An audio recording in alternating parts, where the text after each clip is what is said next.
My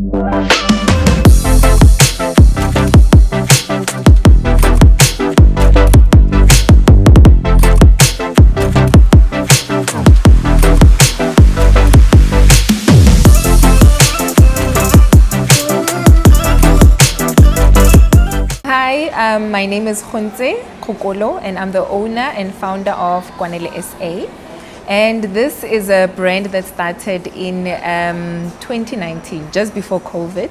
And the main reason I started this brand is because I was struggling with my natural hair. And because I was struggling so much with my natural hair, I wanted solutions and I couldn't find them in any of the conventional shops. Like I was shopping around looking for a way of managing my hair and I was struggling.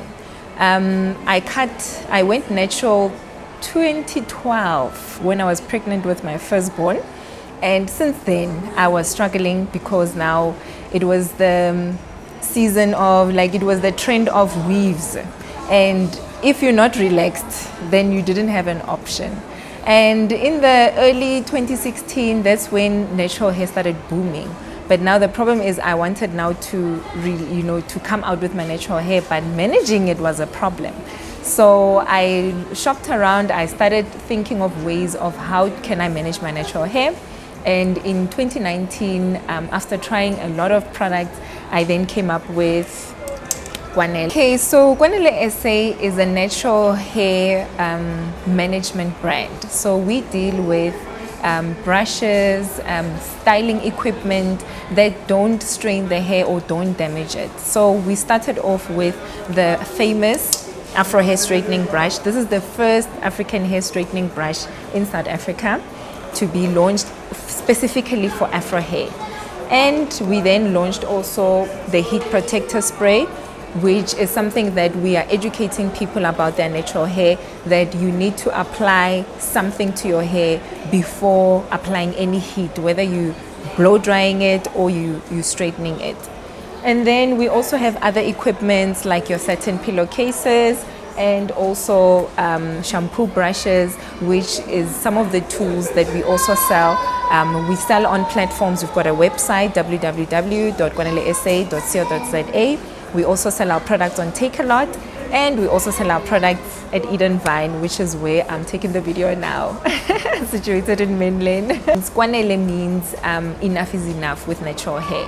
We've been discriminated, we've looked dirty, we haven't had equipment made for us specifically. I mean, if you go to your retailers, every box of a straightening brush you see, it has a white face on it or a Caucasian face, and nothing was really created for us African women. So we're trying to bring the pride back in African hair by having equipment and tools used to grow natural hair healthy so that we can have pride back in our natural hair.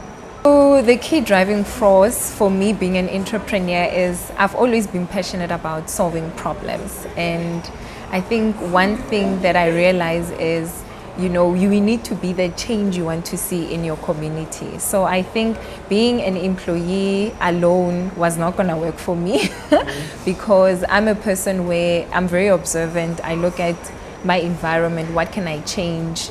And I think it's also based on my faith as well, that I always strive to make a difference in people's lives. So my role as an entrepreneur is not only about me making money, but being a change in people's lives. Yeah, well, entrepreneurship is about being persistent. And if you have a dream or you have something that you want to achieve, then a goal, or then you need to commit to it. So I think that's one thing about me. I've been persistent and I've been resilient and trying different ways. If one way doesn't work, I find another way. So that is the foundation of my entrepreneurship journey. Not to say that I haven't failed. I have failed a lot with previous businesses that I have started, but I've always tried to figure out what is it that I can change, and that problem that you solve is the one that will normally make you money, because you're not doing it because it sounds good, but you're doing it because you're solving a problem that's already there. So that's what has been my success story, basically. So the challenges I've faced in my business, I mean, as every, I think, disadvantaged black woman has ever faced, is having capital. You know, you can have all these ideas, but when you don't have capital, where do you start? So I think the biggest challenge I've had is finding my way around not having money, but using the little that I had to make a difference. So I grew my business step by step, year by year, stage by stage, because you see, if you can start with something. I started with only 100 brushes, and from that I built on to different brands, different. With the profit that I got, I didn't go and say I've made it, I saved. And then that is one of the challenges that I think made me successful, that you need to find a way around your challenges. What satisfies me a lot is the testimonies. When I go on to Takealot and I read the reviews and people are saying, wow, I've started using your product and I've seen this change in my hair, I don't feel pain when I use the brush, my daughter doesn't cry, because actually this is like a pain-free brush, and you know how afros make people cry, even adults. But for me to be hearing how it's helping them, how it's making their life simple and easy, and their children's life, I think that's what gives me the most gratitude. When you see that you're actually adding value into people's lives through your products, that's what drives me.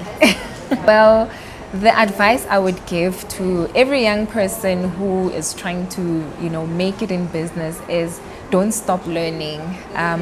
Teach yourself, tell yourself that I want to learn something new every day, even if it's a new word, a new meaning, a new product, a new ingredient, a new anything actually. So I have, created a culture for myself where wherever I go, I want to learn and absorb knowledge. So that is what I would tell every entrepreneur out there, that never stop learning, because even the environment is changing.